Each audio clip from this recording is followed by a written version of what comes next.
Insulin resistance. It's at the root of metabolic problems. Things go awry when cells that are meant to respond to insulin don't. Now, this in and of itself is a little odd. There are few situations where nice food is rejected. Granted, sometimes when you are full to capacity, you may reluctantly decline more food, but you have to be seriously full to do this. And there's always Plan B. Store it for later. So that insulin-resistant cells turn up their noses at food is a little odd. But if accepting that delivery is going to cause a crisis, it's clearly the right thing to do.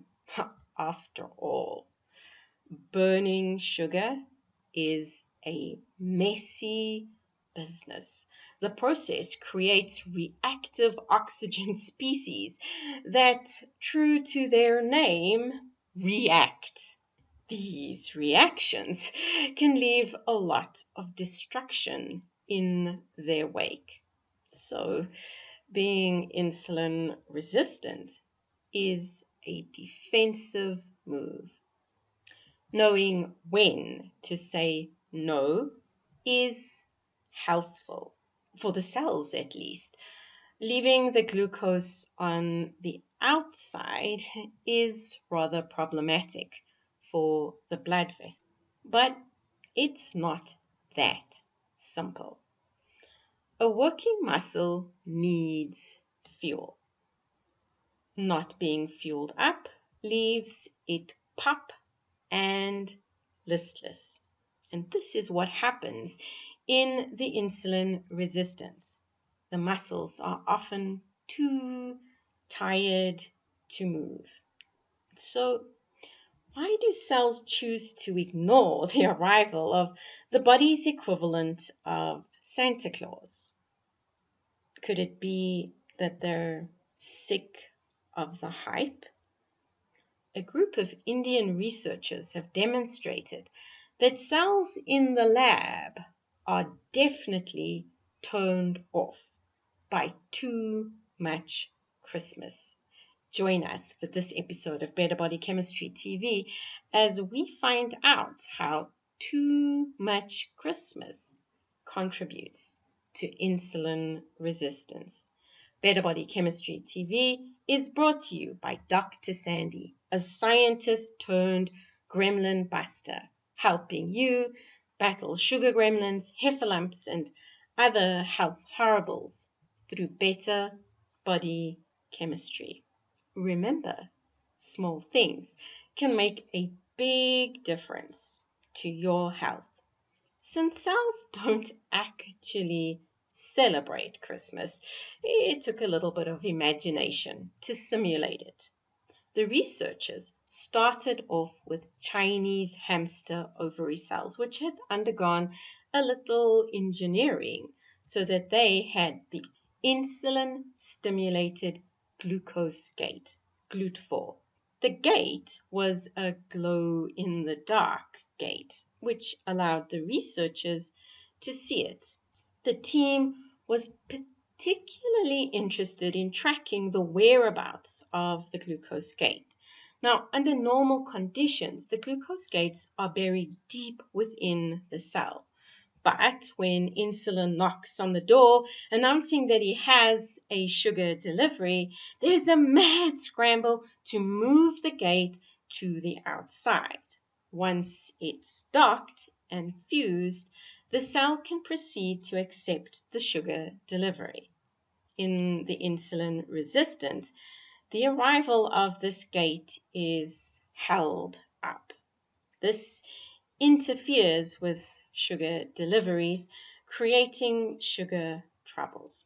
It's all very civilized. But what happens when insulin arrives without gifts. This is what the team simulated. They did this by manipulating the living conditions of the lab cells. 4 scenarios were created. Cells either grew in a low sugar environment, the sugar was set at 6.5 millimolar, or they grew in a high sugar environment. The sugar was set at 20 millimolar. Father Christmas, aka insulin, was around to spread the Christmas cheer, or he wasn't. The laboratory Christmas season lasted 10 cell cycles. The cells were put into ordinary medium for a few hours, and then an insulin response assay was performed on all of the cells to gauge the response. The whereabouts of the glucose gate was carefully tracked. Only one group of cells failed to respond to insulin. No, the non-responders were not those subject to high sugar levels. These guys were fine. They responded quite normally despite being awash in sugar. Kind of blows the theory the cells are shutting up shop because they're too full. The non-responders were the cells that had been continuously short-changed by insulin. He promised gifts, but failed to deliver. Cells don't like false advertising. No one does. Remember the story of the boy who cried wolf? If a hard-working muscle cell is continuously woken up in the middle of the night expecting a sugar delivery and nothing happens, he's going to be upset. He's going to stop responding, that is, become insulin resistant. It's natural. So, when does false advertising happen in your body? Well, every time you use an artificial sweetener.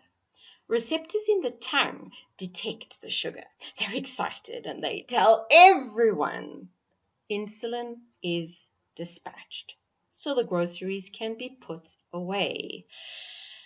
But there are no groceries. It was false advertising. Be cautious. Artificial sweeteners may be calorie-free, but they do have consequences. Give this video a thumbs up if you agree. But this is not the only time false advertising happens.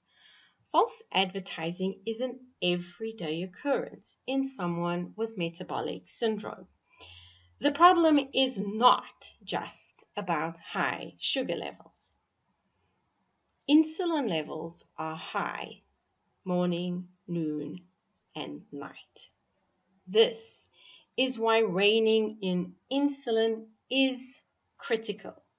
For tips and strategies that will help you rein in insulin, download the Willpower Report. It's free. You can find the link in the description below and begin the journey today to better body chemistry and better health.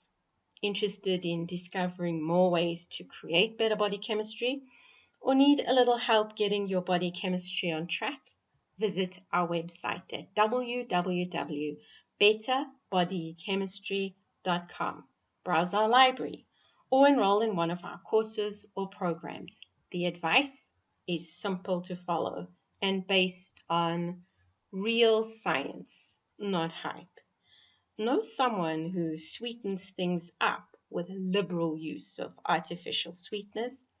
Share this video with them so they realize this habit is tantamount to false advertising, a practice that is never appreciated. And if you enjoyed the video, be sure to subscribe to our channel so you catch future episodes of Better Body Chemistry TV. Thank you so much for watching, and I'll see you next time. Remember, small things can make a big difference to your health.